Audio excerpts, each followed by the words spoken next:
Did you know medieval women sometimes sold their hair to survive? Could you imagine pulling your own teeth to sell them? Would you marry off your 12-year-old daughter to reduce family expenses? Number 5. The desperate measures of survival. Ever wonder what a mother would do when her children were starving? Medieval women faced brutal choices during times of economic crisis. In 13th century England, court records tell of women stealing loaves of bread, risking severe punishment including mutilation just to feed their families. One account from 1286 describes a widow named Aelith who was caught stealing grain from a neighbor's storage. Rather than face justice, she fled her village, abandoning her home and becoming an outlaw, all because hunger drove her to desperation. The body itself became a resource during hard times. Women would sell their hair to wigmakers, particularly in France and Italy, where elaborate hairstyles among nobility created demand. A woman with long, healthy hair could earn enough for several weeks of food. In more desperate situations, some even sold healthy teeth to be transplanted into the mouths of wealthy clients. This practice, though rarely documented in official records, appears in personal accounts and medical texts from the period. A Florentine doctor's notes from the late 14th century mention poor women bringing forth their teeth for coin when the harvests failed. Pawning possessions became a common practice. Unlike today's pawn shops, medieval pawnbrokers, often Jewish merchants, as Christians were prohibited from money lending, would take anything with value, from cooking pots to bedding. Court records from York show that women were the primary customers at pawn shops, trading family heirlooms and household necessities to cover immediate expenses. Wedding rings and marriage bedding, items with deep personal significance, were among the last items pawned, and many were never reclaimed. Begging became the final resort for men. While male beggars might travel between towns, women beggars typically remained local, using knowledge of community connections to maximize charity. They would position themselves near churches on holy days or outside wealthy homes during feasts. A fascinating account from a 14th century French monk describes how women beggars would carry malnourished infants, whether their own or borrowed, to elicit greater sympathy. These professional beggars developed elaborate systems with specific territories and even hierarchies among themselves. When all else failed, abandonment of children became a heart-breaking reality. Foundling hospitals in major European cities saw dramatic increases in abandoned infants during famines and economic downturns. Records from the Florence Foundling Hospital show that during the famine years of 1339 to 1340, child abandonments increased by over 200%. Many mothers left identifiable tokens with their children, broken coins, unique ribbons, or personalized notes, hoping to reclaim them when circumstances improved. Tragically, mortality rates in these institutions often exceeded 80%. Number 4. Marriage as economics. Would you view your daughter's marriage as a financial transaction? In medieval Europe, families absolutely did.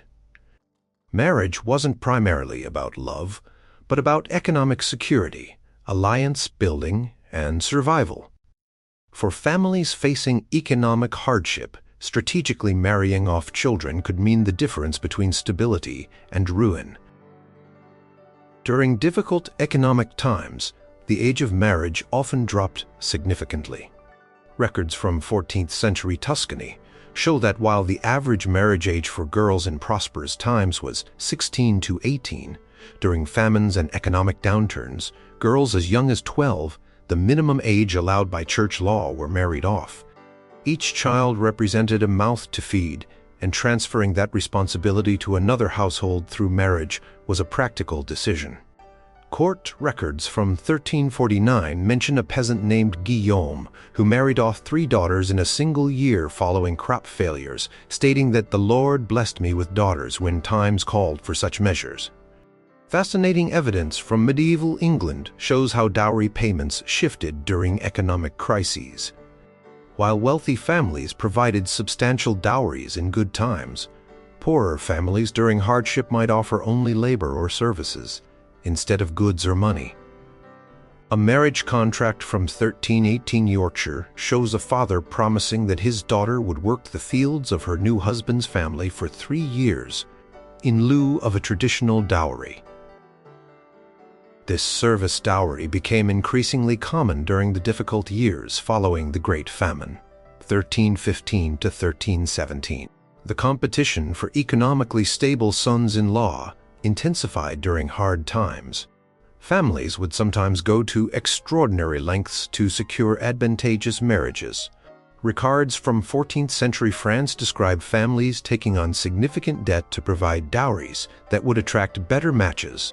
One merchant's ledger from Paris shows a father borrowing an amount equal to 3 years' income to provide a dowry for his daughter to marry into a family whose business had survived the economic downturn. This gamble on intergenerational debt reveals the high stakes of marital politics during economic crises. Widows faced particular hardship, but also unique opportunities.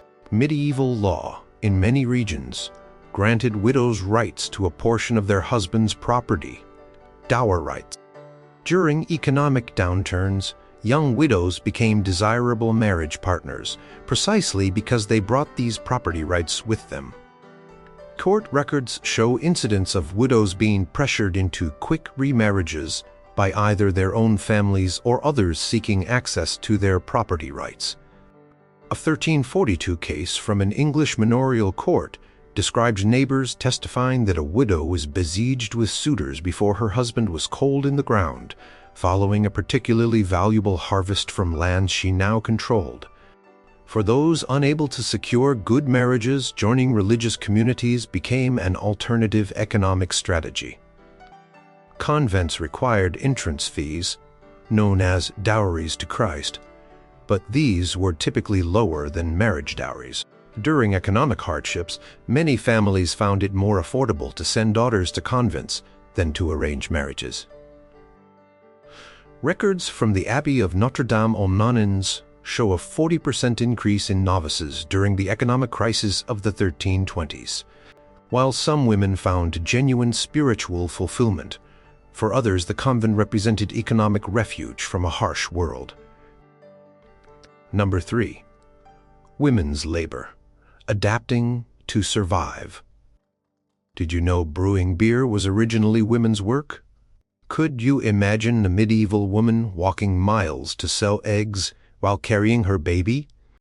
The economic contributions of medieval women have been dramatically underrepresented in traditional histories, but primary sources reveal their essential roles, especially during times of hardship. When men died or were unable to work, women stepped into traditionally male occupations without hesitation. After the Black Death, 1347 to 1351, decimated Europe's population, records show women taking over as blacksmiths, carpenters, and even stonemasons. Guild records from York reveal that between 1350 to 1370, the number of women accepted into previously male-dominated craft guilds increased by nearly 30%. A fascinating account from Norwich describes a woman named Agnes who took over her husband's blacksmithing business after his death and struck the iron with more force than most men, though her hands bled at day's end. Brewing was originally considered women's work across much of medieval Europe. These alewives produced beer, a safer alternative to often contaminated water in their homes, and sold the surplus. During economic downturns, women intensified brewing activities to supplement family incomes. Tax records from 14th century England show households producing up to 3 times more ale during years of poor harvests or high grain prices. The term brewster specifically denoted a female brewer, and these women became crucial to both the economy and public health. One account from 1320 describes a woman who, fed half the village from her brewing kettle when the crops failed. Textile production remained primarily women's domain throughout the medieval period, with economic significance that modern readers might not appreciate. When harvests failed or male employment disappeared, women intensified spinning, weaving, and sewing activities. Account books from cloth merchants show dramatic increases in home-produced textiles during economic downturns. A merchant's ledger from 1338, Florence notes, "Women's hands stay not idle in these lean times. They spin by nightfall what they cannot afford to buy." Archaeological evidence supports the spindle whorls. Weights used in hand-spinning thread are among the most common artifacts found in medieval women's grave sites across social classes. Small-scale market trading became a crucial economic survival strategy. Women would travel to local markets, selling eggs, cheese, vegetables from household gardens, or handcrafted items. These market women operated in a gray area of the medieval economy, not formally recognized like guild craftsmen, but essential to local commerce.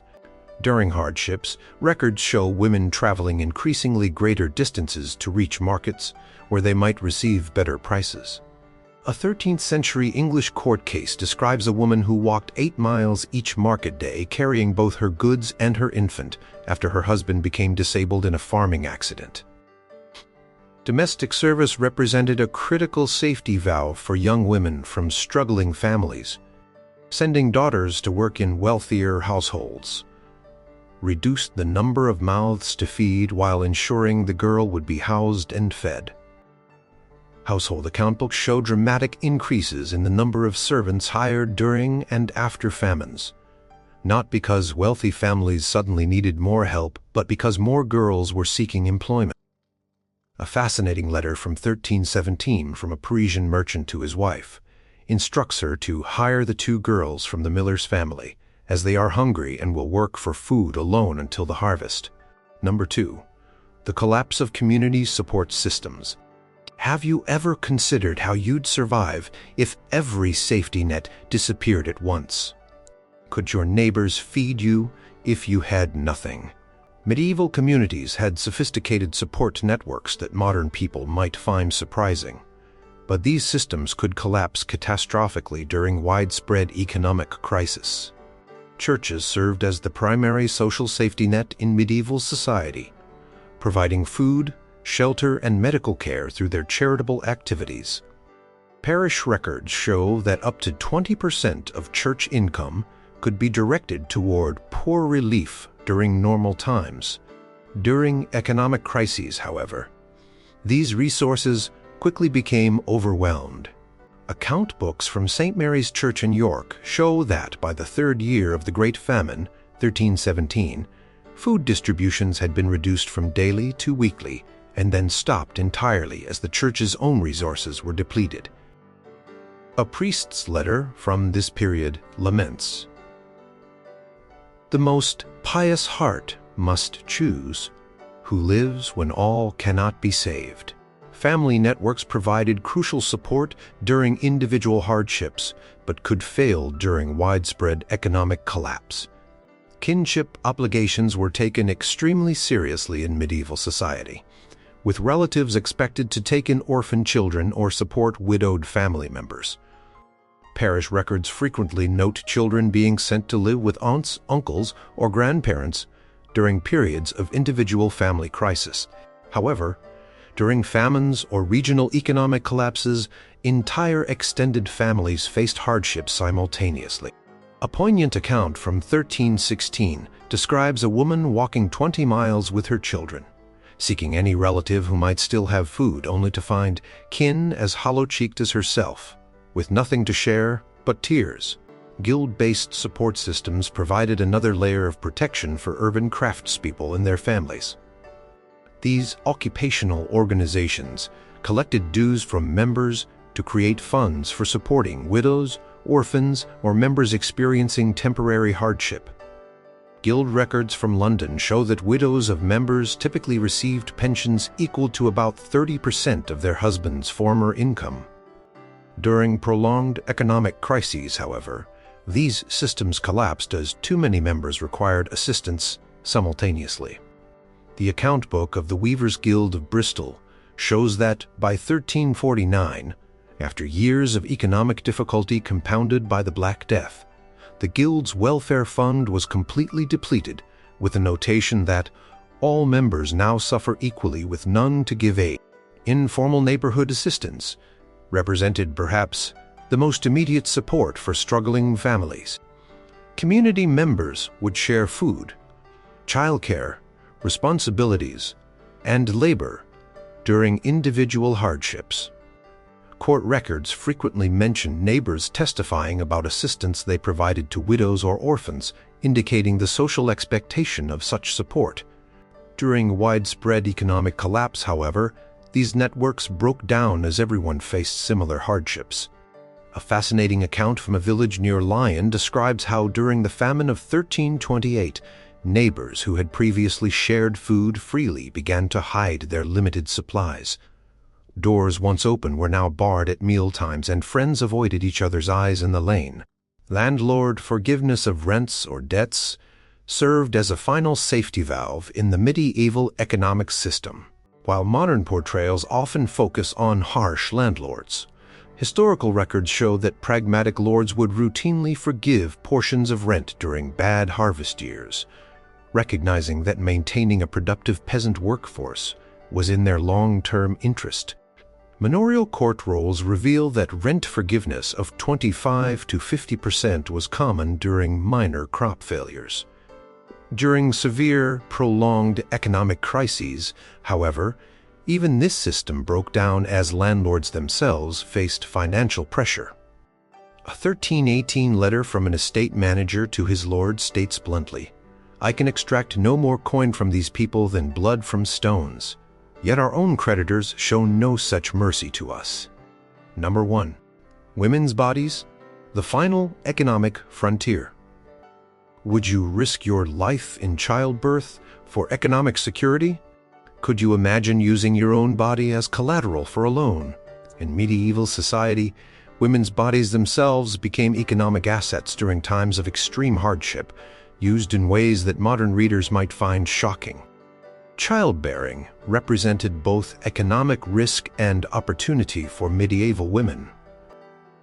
Having many children could provide labor for family enterprises and security in old age. But pregnancies were dangerous, and more mouths meant more food required. During economic hardships, evidence suggests women attempted to time pregnancies strategically. Church confessional records mention increases in questions about contraceptive methods during famines. A 13th century penitential manual instructs priests on appropriate penances for women who drink certain herbs to prevent conception during times of hunger. Conversely, some women deliberately sought pregnancy during hardships as a survival strategy. Court records occasionally mention young women who, facing starvation, became pregnant out of wedlock specifically to force marriage to more economically stable partners. Wet nursing emerged as an economic opportunity for women from struggling families who had recently given birth. Wealthy women routinely hired poor women to breastfeed their infants, creating one of the few lucrative employment opportunities exclusively available to women. Household account books from noble families show that wet nurses earned 3 to 5 times the wages of other female servants. During economic crises, records show increased competition for these positions. A Parisian doctor's notes from 1316 mention women with their own babes half-starved, fighting for the chance to nurse the merchant's son. The tragic economic calculation sometimes meant prioritizing the wet nurse income over a woman's own child, as suggested by increased foundling abandonments by women who then sought wet nurse positions. The commercial sex trade expanded dramatically during economic downturns, as women with no other resources turned to prostitution for survival. While prostitution was technically illegal under church law, most medieval cities tacitly regulated the practice through designated districts or licensing systems.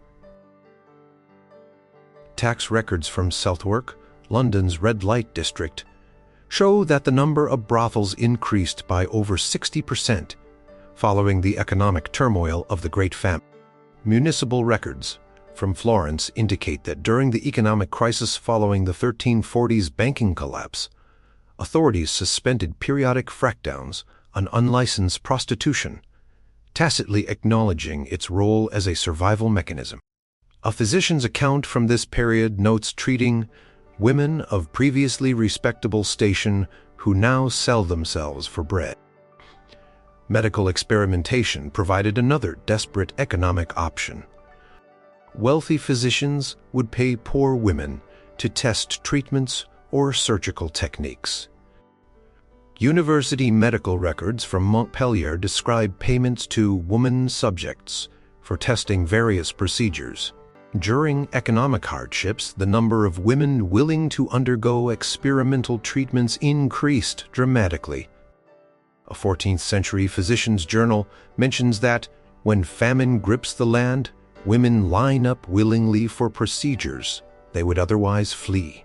Women also sold blood, hair, and occasionally teeth for transplantation into wealthy patients.